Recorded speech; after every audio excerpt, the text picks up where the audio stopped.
Today, we bring you the story of a man who changed the world forever.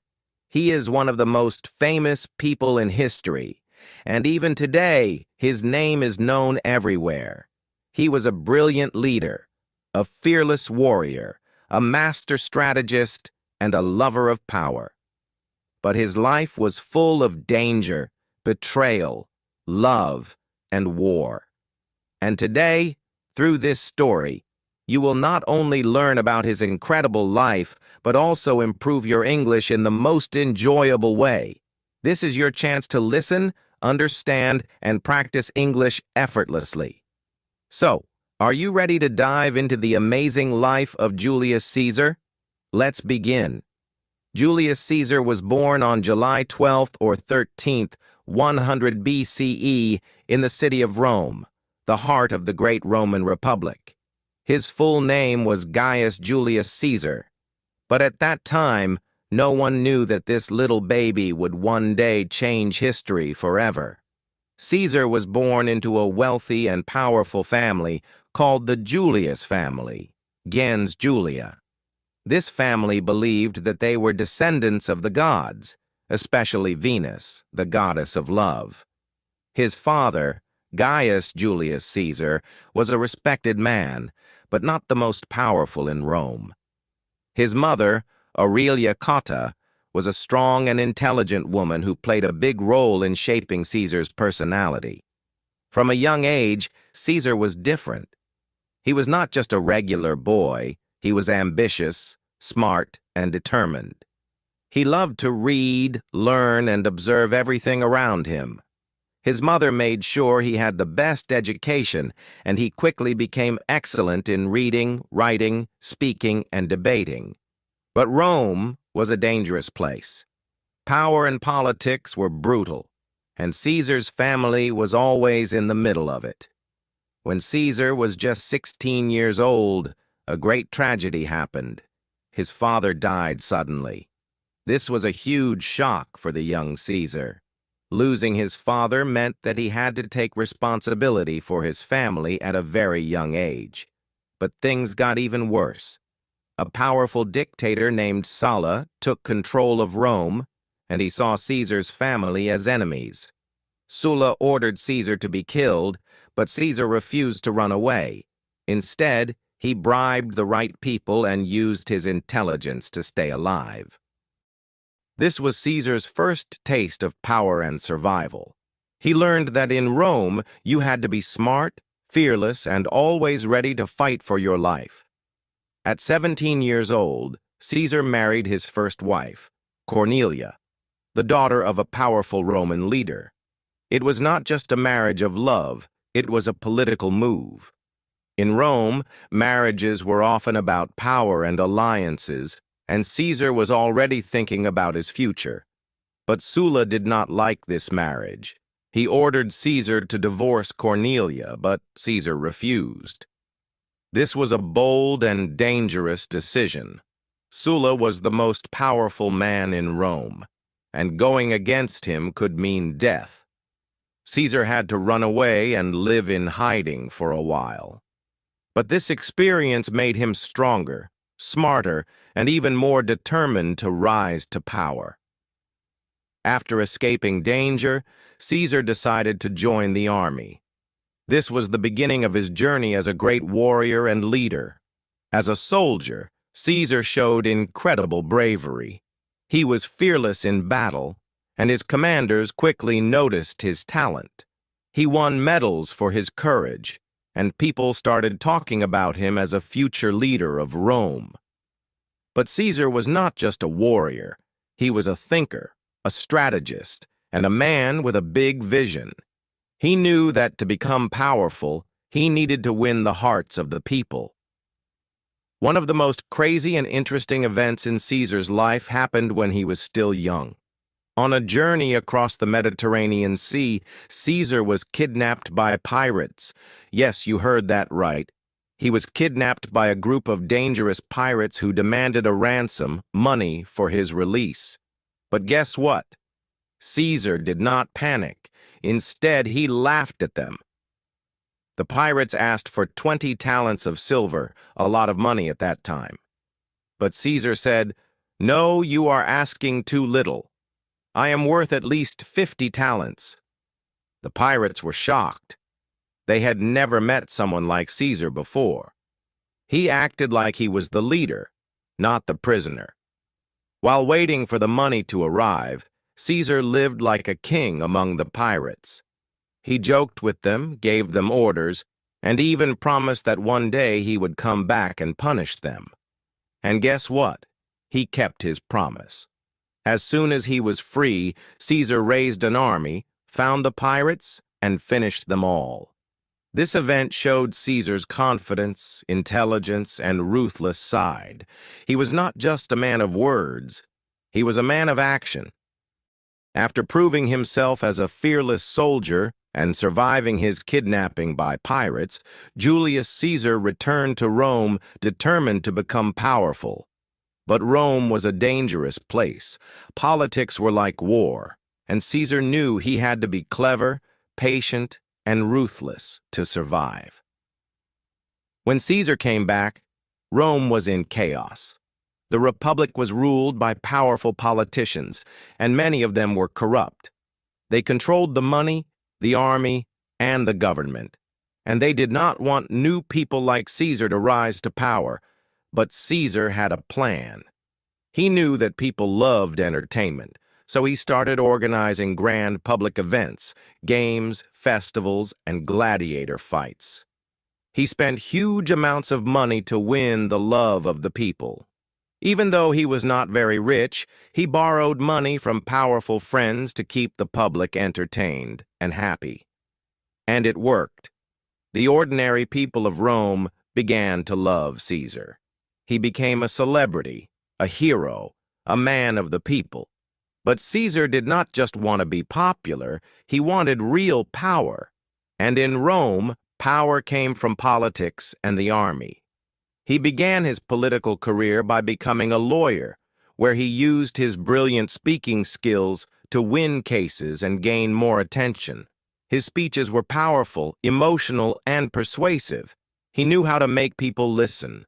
Soon, he was elected as a military tribune, then a quaestor, a financial officer, and later a senator. Step by step, he was moving closer to the top of Roman politics. But there was a problem. Many rich and powerful men in Rome hated him. They saw him as a threat because he was too ambitious, too popular, and too dangerous. During this time, Caesar suffered a great personal loss. His wife Cornelia passed away. This was a painful moment for him because she had stood by him during his hardest years.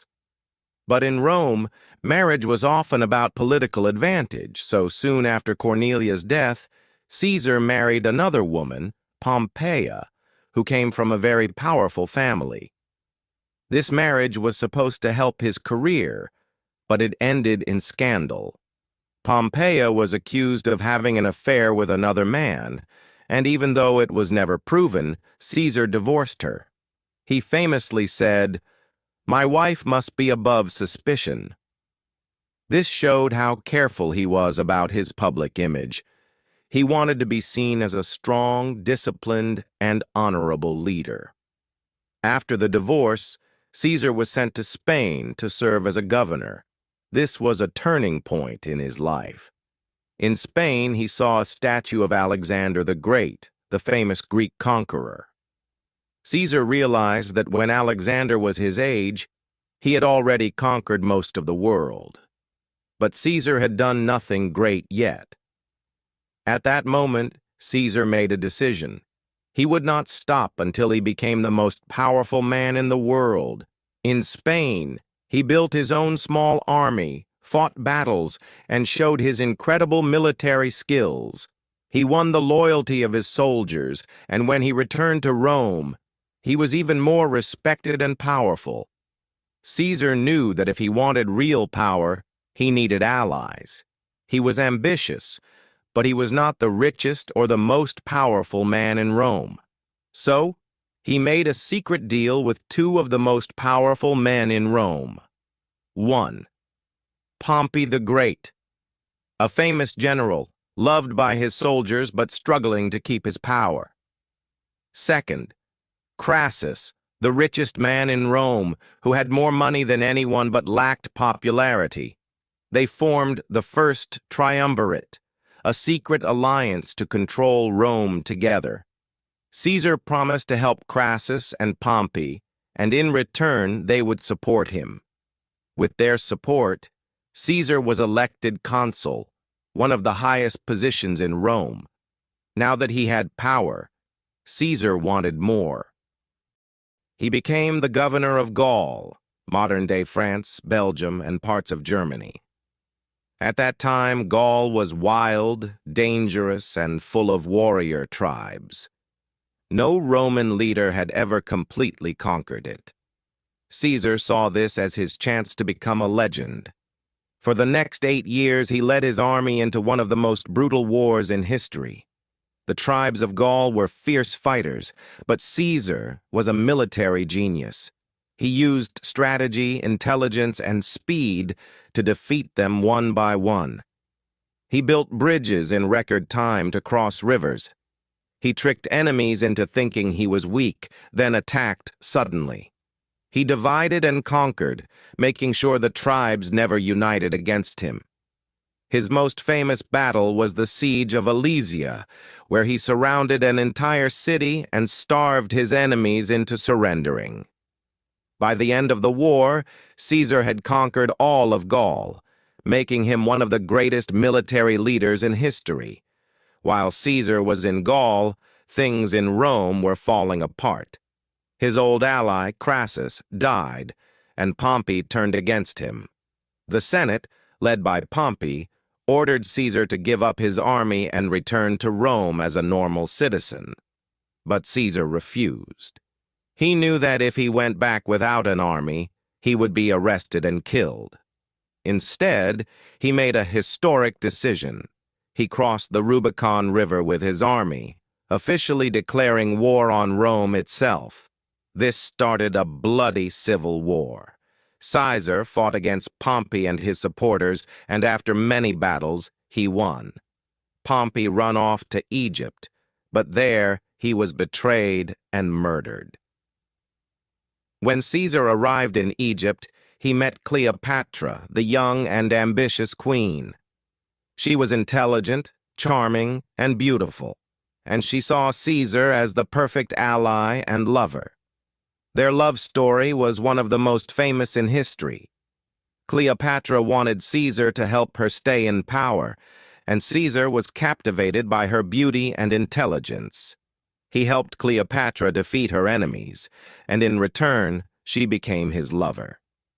They spent many nights together, and soon, Cleopatra gave birth to Caesar's son, Caesarion. But back in Rome, people were shocked. Caesar was already married to his third wife, Calpurnia, and many Romans did not like the idea of their leader having a child with a foreign queen. This affair made Caesar even more controversial.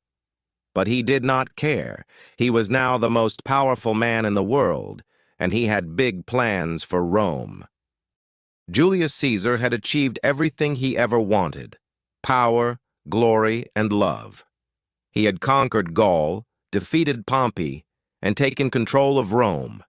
The people adored him, his army was loyal, and his name was feared across the world. But Caesar was not satisfied. He wanted more. He wanted to reshape Rome, make it stronger, richer, and more organized. And deep inside, he wanted something that no Roman had ever dared to take before: absolute power, like a king. But in Rome, the word king was dangerous. Romans hated kings. They had overthrown their last king centuries ago, and they were proud of their republic. Even the most powerful leaders had to pretend to respect democracy. Caesar was about to change all of that. After defeating Pompey and spending time with Cleopatra in Egypt, Caesar returned to Rome. He entered the city like a god, wearing a purple robe, riding a golden chariot, and leading a massive victory parade. For 40 days, the streets of Rome were filled with celebrations, games, and festivals. Gladiators fought, wild animals were hunted, and thousands of people cheered his name. Caesar was now the dictator of Rome. This was not just a title. It meant he had complete control over everything. No one could question his decisions. He could make laws, declare war, control money, and punish enemies. But even though he had absolute power, he still pretended to respect the Senate. He let them keep their positions, but in reality, they had no real power anymore. Now that he ruled Rome, Caesar wanted to change everything. He started introducing big reforms, helping the poor. He gave land and money to soldiers and poor citizens, fixing the calendar. He introduced the Julian calendar, which we still use today. Expanding Rome. He planned new cities, roads, and government offices, granting citizenship. He gave Roman citizenship to more people, making Rome stronger. The people loved him for this. He was making Rome better, richer, and more organized. But not everyone was happy. Many senators and old Roman elites were angry and jealous. They thought Caesar was acting like a king, and in Rome, kings were hated. Even though he was already married to Calpurnia, Caesar was still deeply in love with Cleopatra. She came to Rome with their son, Caesarion, and lived in a luxurious villa. This caused a scandal. Many Romans were furious that their leader had an Egyptian lover and a foreign child. People whispered that Caesar wanted to marry Cleopatra, make her queen, and even name their son as his heir. This was unacceptable to the Roman elite. No Roman leader had ever passed power to his son. Rome was a republic, not a monarchy. The Senate and many powerful Romans started to fear that Caesar was planning to become a king, and their fears became worse when Caesar started acting like one. Caesar made a bold decision. He placed his own statue in temples, something that was only done for gods. He also started sitting on a golden throne, wearing royal clothes, and acting like a king. At a public festival, his friend Mark Antony tried to put a golden crown on his head. But Caesar refused it twice, knowing that Romans hated kings. He pretended he didn't want to be king, but everyone could see the truth. He wanted power for life. The Senate was terrified. They knew that if they didn't stop him, he would end the Republic forever. A group of senators, led by Brutus and Cassius, began secret meetings. They believed that if they did not kill Caesar, he would soon become king of Rome and destroy the Republic. But there was one problem. Caesar was too powerful.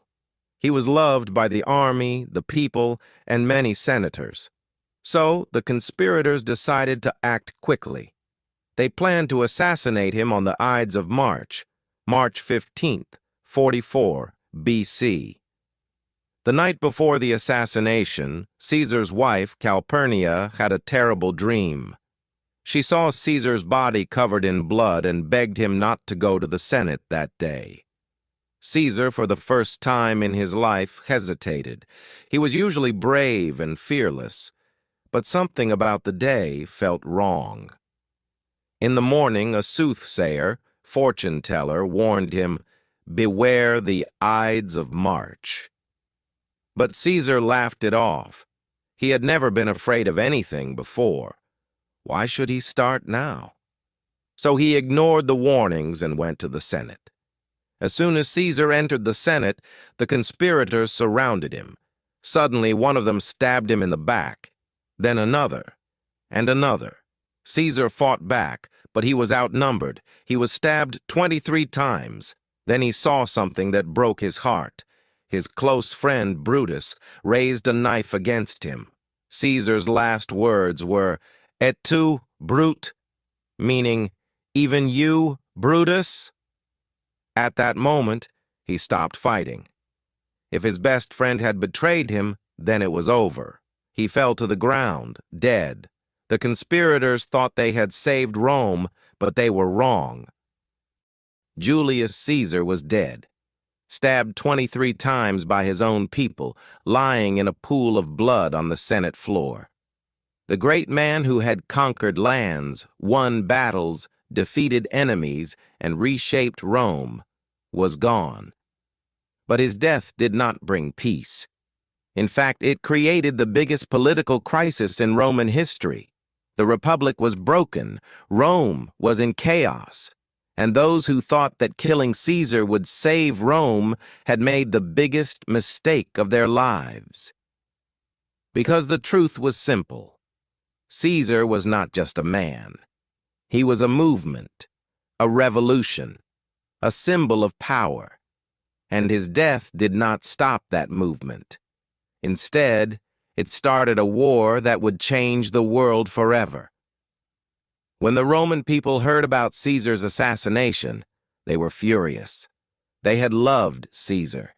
He had given them land, food, money, and hope. He had made them feel proud. And now, the Senate had taken him away. But it was not just their anger that changed history. It was one man's speech. Mark Antony, Caesar's closest friend and most loyal general, stepped forward. He was smart, clever, and dangerous. He knew exactly how to turn the people against the killers. At Caesar's funeral, Mark Antony lifted Caesar's bloody cloak and showed it to the massive crowd. His voice was strong and emotional as he said, "Look at this blood. This was the blood of your hero, your leader, your protector. Look what they did to him. They called him a tyrant, but he loved you all. And now he is dead, killed by his own friends." Then Antony read Caesar's will, a document in which Caesar had left money and land for the poor citizens of Rome. The crowd exploded with anger. Within hours, riots broke out. The people attacked the homes of the conspirators, burning them down. The senators who had killed Caesar had to run for their lives.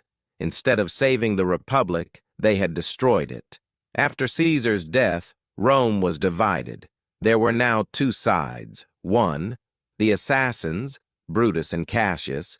They claimed to be saving the Republic. Two, Caesar's loyalists, Mark Antony, Octavian, and Lepidus. They wanted revenge.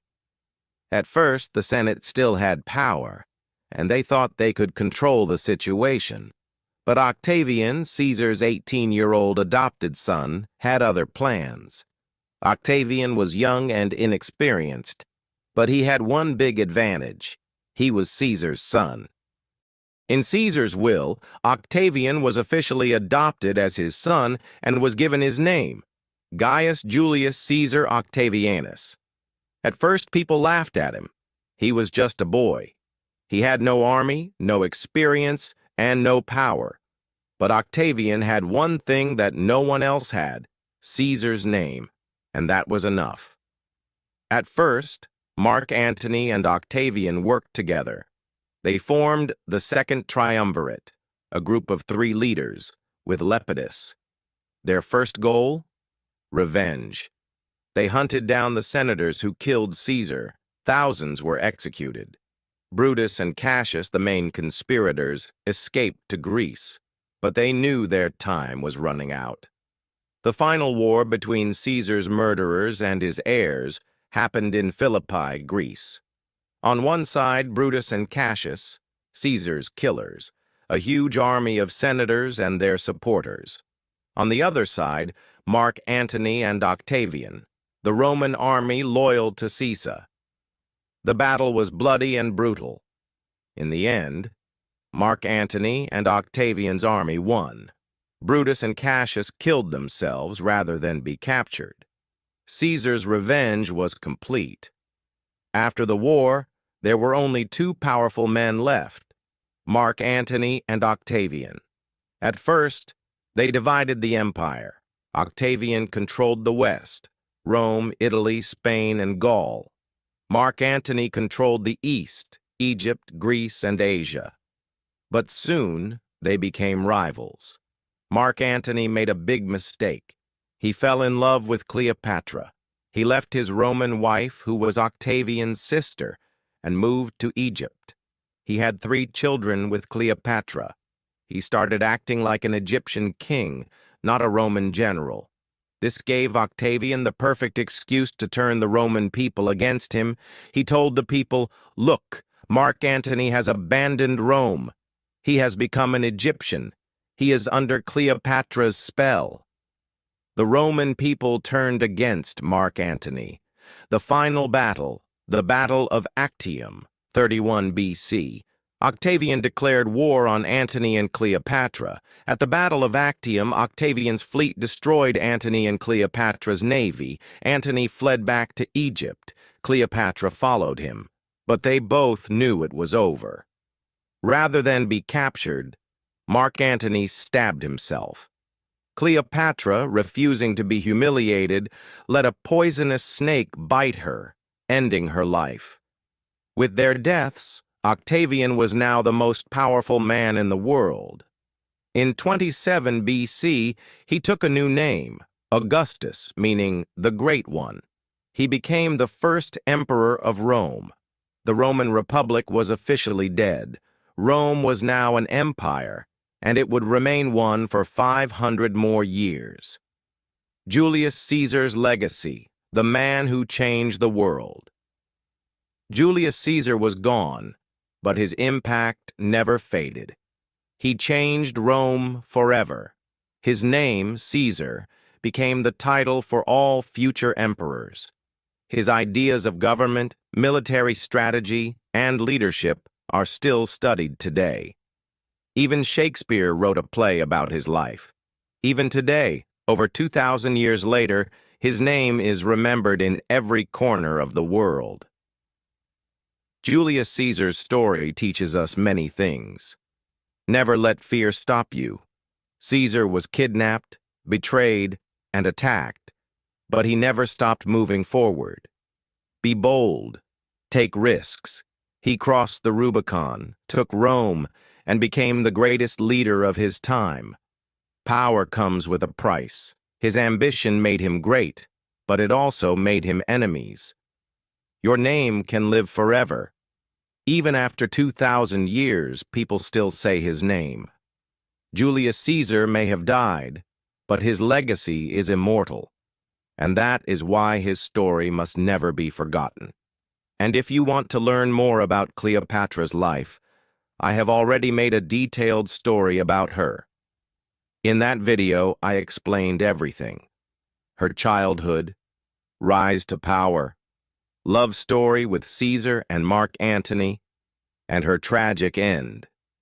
It's a perfect story for improving your English listening skills while learning about history in an interesting way. So, don't forget to watch it. Subscribe to my channel and take one step closer to mastering English and transforming your life. Every lesson brings you new confidence, new skills, and a brighter future. Keep learning, keep growing, and never give up. Your success starts here.